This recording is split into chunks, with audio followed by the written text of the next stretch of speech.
Hello बच्चों, मैं दीक्षा श्रीवास्तव। आज मैं आप लोगों को क्लास 12 के चैप्टर 7 की एक्सरसाइज 7.6 का क्वेश्चन नंबर 11 पढ़ाऊंगी। क्वेश्चन नंबर 11 है x cos inverse x upon में √1 माइनस एक्स स्क्वायर।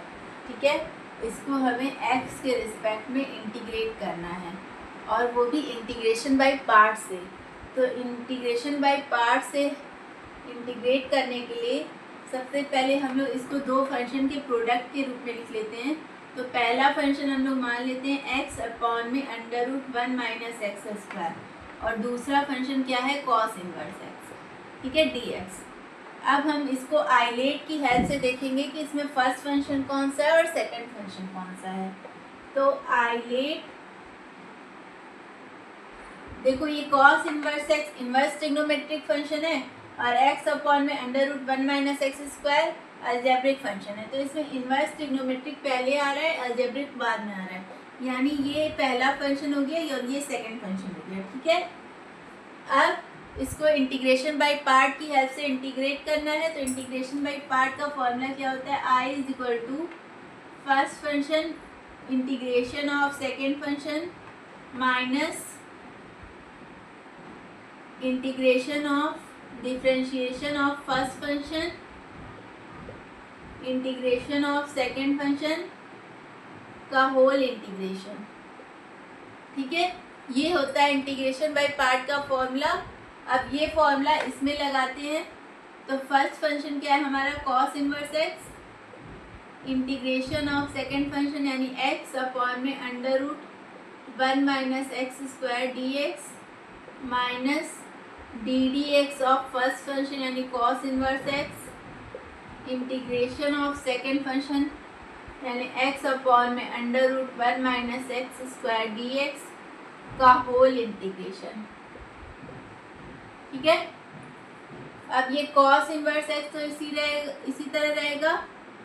अब इसको हमें इंटीग्रेट करना है। तो ऊपर देखो, नीचे एक्स स्क्वायर है और ऊपर एक्स है। तो जैसे अभी हम लोगों ने पिछले क्वेश्चन में किया था, सेम उसी तरह करेंगे। क्या करेंगे, 1 माइनस एक्स स्क्वायर को t ले लेंगे।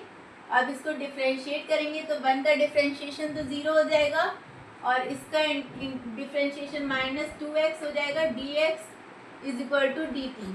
अब हमारा ये क्वेश्चन था, इसको पहले और सिंप्लीफाई कर लो। तो x dx क्या हो जाएगा, -dt/2। ठीक है, ये हो जाएगा। अब इस क्वेश्चन में इसको पुट करते हैं। तो x dx की वैल्यू क्या हो गई, -dt/2। तो यहाँ पे -1/2 कांस्टेंट है, इसको बाहर निकाल लेते हैं, इधर हो जाएगा dt अपॉन में 1 माइनस एक्स स्क्वायर की वैल्यू हम t लिए हैं तो यहाँ पे √t हो जाएगा। ठीक है, अब इस √t को ऊपर लेके जाएंगे तो -1/2 t की पावर -½ हो जाएगा dt। अब इसको x to the power n से सॉल्व करेंगे, x to the power n के फॉर्मूले से। तो यहाँ पे हो जाएगा t की पावर -1/2 प्लस 1 अपॉन में -1/2 प्लस 1 प्लस c हो जाएगा। तो -1/2 और -1/2 प्लस 1 क्या हो जाएगा, 1/2। तो यहाँ पे हो जाएगा t की पावर 1/2 अपॉन में 1/2 प्लस c। ये 2 ऊपर चला जाएगा, 1/2 ऊपर जाएगा तो यहाँ पे क्या हो जाएगा, -1/2 इंटू 2 t की पावर ½ प्लस c। 2 से 2 कट जाएगा और यहाँ आ जाएगा -t की पावर ½ प्लस c। अब t की वैल्यू क्या है, t की वैल्यू है 1 माइनस एक्स स्क्वायर। तो यहाँ पे रखेंगे और 1/2 का पावर मतलब क्या, √1 माइनस एक्स स्क्वायर। ठीक है, प्लस c।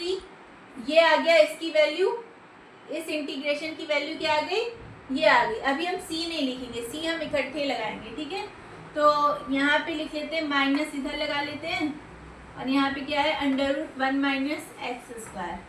ठीक है, फिर minus ddx of cos inverse x क्या होता है, -1 अपॉन √1 माइनस एक्स स्क्वायर। ये होता है कॉस इनवर्स एक्स का डिफरेंशिएशन। अब इसका इंटीग्रेशन अभी हम लोगों ने किया, क्या आया है, -√1 माइनस एक्स स्क्वायर ये आया है का होल इंटीग्रेशन। ठीक है, ये करना है हमें। अब इस under root 1 minus x square से ये कट जाएगा, ठीक है, और ये माइनस माइनस प्लस हो जाएगा, ठीक है। तो यहाँ पे क्या हो जाएगा, minus cos inverse x under root 1 minus x square, यहाँ पे क्या बचा, सिर्फ 1 बचा, अंडर इंटीग्रेशन ऑफ 1 dx। अब यहाँ पे आ जाएगा minus cos inverse x under root 1 minus x square, 1 का इंटीग्रेशन करेंगे x के रिस्पेक्ट में तो क्या आ जाएगा, x माइनस एक्स प्लस सी, ठीक है। तो ये इसका आंसर हो गया।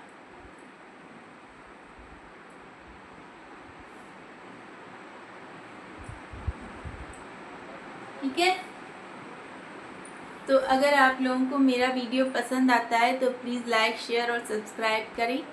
अगर आप लोग मेरे चैनल पर नए हैं तो ज़रूर से ज़रूर सब्सक्राइब करें और कमेंट करें। Thank you.